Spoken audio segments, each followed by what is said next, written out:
सामाजिक रटने का नहीं समझने का सब्जेक्ट है और हम ऐसे समझाएंगे कि आपको दोबारा पढ़ना नहीं पड़ेगा।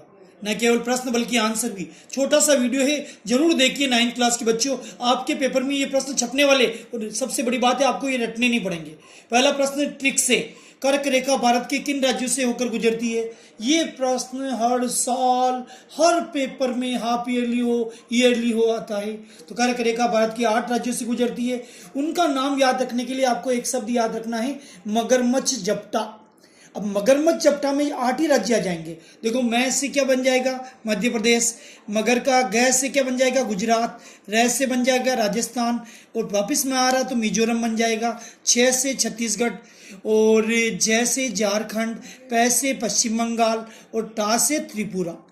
तो अगर आपने ये शब्द, बहुत कॉमन शब्द है, आराम से बच्चे हंसते खेल से दिमाग में रख सकते हैं। मगरमच्छ जपटेगा तो कर्क रेखा 8 राज्यों से गुजरेगी। अब मगरमच्छ में 8वें राज्य छुपे हुए। वापिस बोल देता हूँ, मैं से मध्य प्रदेश, गै से गुजरात, रै से राजस्थान, 6 से छत्तीसगढ़ और बीच में मैं मिजोरम, और जय से झारखंड, पै से पश्चिम बंगाल, टा से त्रिपुरा। तो आपको प्रश्न भी याद और मजा भी आ गया। अगला प्रश्न है, बेरोजगारी के विभिन्न प्रकारों को समझिए। तो ये प्रश्न भी आता है, बेरोजगारी किसे कहते हैं? जिसको रोजगार नहीं मिलता उसे बेरोजगारी कहते हैं। बेरोजगारी मुख्य रूप से 3 प्रकार की होती है। इसको याद रखने की ट्रिक है साहब, मौसी प्रश्न है। मम्मी की जो बहन होती है उसे हम मौसी कहते हैं, वो खुद से प्रश्न है। तो बेरोजगारी के 3 प्रकार याद है। अब देखिए कैसे। पहला प्रकार मौसी से बना, मौ से बना मौसमी बेरोजगारी, सी से बना शिक्षित बेरोजगारी। प्रश्न को आपको बदल देना है प्रश्न में। अब मौसमी बेरोजगारी का अर्थ में, ये बड़ा प्रश्न आता है, मैं अर्थ भी बता देता हूँ आपको। मौसमी बेरोजगारी यानी साल के 3-4 महीने में रोजगार मिलना। जैसे किसान खेत बोता है 4 महीने के लिए, 8 महीने खेत पड़ा हुआ है तो उसको मौसमी बेरोजगारी कहते हैं। कोई आइसक्रीम का बिजनेस करता है, 4 महीने 6 महीने करता है, 6 महीने घर पे बैठा रहता, मौसमी बेरोजगारी। दूसरी है शिक्षित बेरोजगारी, यानी इंसान पढ़ा लिखा है लेकिन उसको नौकरी नहीं मिल रही, शिक्षित बेरोजगारी। तीसरी है प्रच्छन्न बेरोजगारी, यानी एक खेत में 10 जने रोजगार पे लगे हुए हैं, किसान की लुगाई भी लगे हुए हैं, बच्चे बच्चे भी लगे हुए हैं, कोई दूध दो रहा है, अरे भाई इनको अलग काम दो। ये प्रश्न बेरोजगारी मत फैलाओ।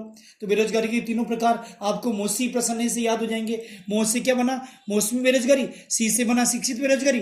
प्रश्न यानी प्रच्छन्न बेरोजगारी।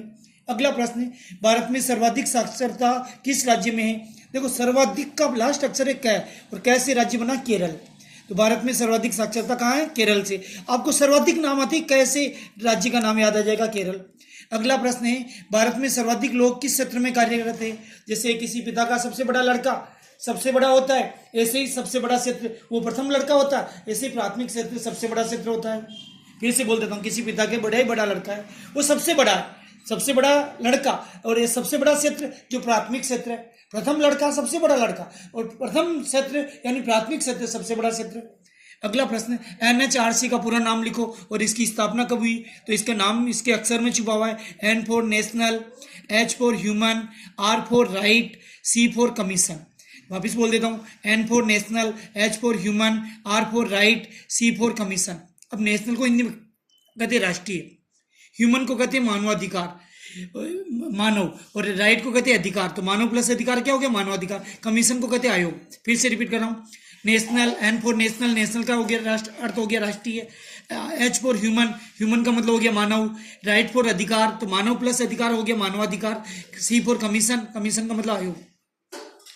अगला क्वेश्चन है, बंधुआ मजदूर से क्या तात्पर्य है? पुराने जमाने में जो राजा महाराजा थे ना, वो बिना पैसे की मजदूरी कराते थे। जब बेगारी किसी मजदूर को जीवन भर के लिए करनी पड़ती है, दास दासिया होते थे, उनको सुबह पकड़ते के ले जाते थे, काम कराते थे, वो बंधुआ मजदूर। तो इसकी परिभाषा क्या बन गई? जब बेगारी किसी मजदूर को जीवन भर के लिए करनी पड़ती है तो ऐसे मजदूर को बंधुआ मजदूर कहते हैं। लास्ट एंड फाइनल प्रश्न, भारत के प्रधानमंत्री की नियुक्ति कौन करता है? कौन करता है? भारत के प्रधानमंत्री।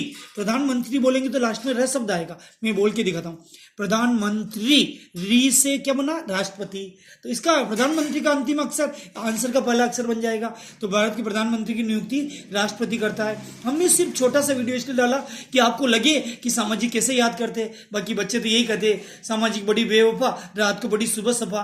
अगर आपको वीडियो पसंद आ रहा है, न केवल हम सामाजिक, गणित, अंग्रेजी, विज्ञान सभी सब्जेक्ट के वीडियो डालते, न केवल वीडियो डालते बल्कि समझाते, कृपया लाइक करें, शेयर करें, सब्सक्राइब करें। बहुत बहुत धन्यवाद।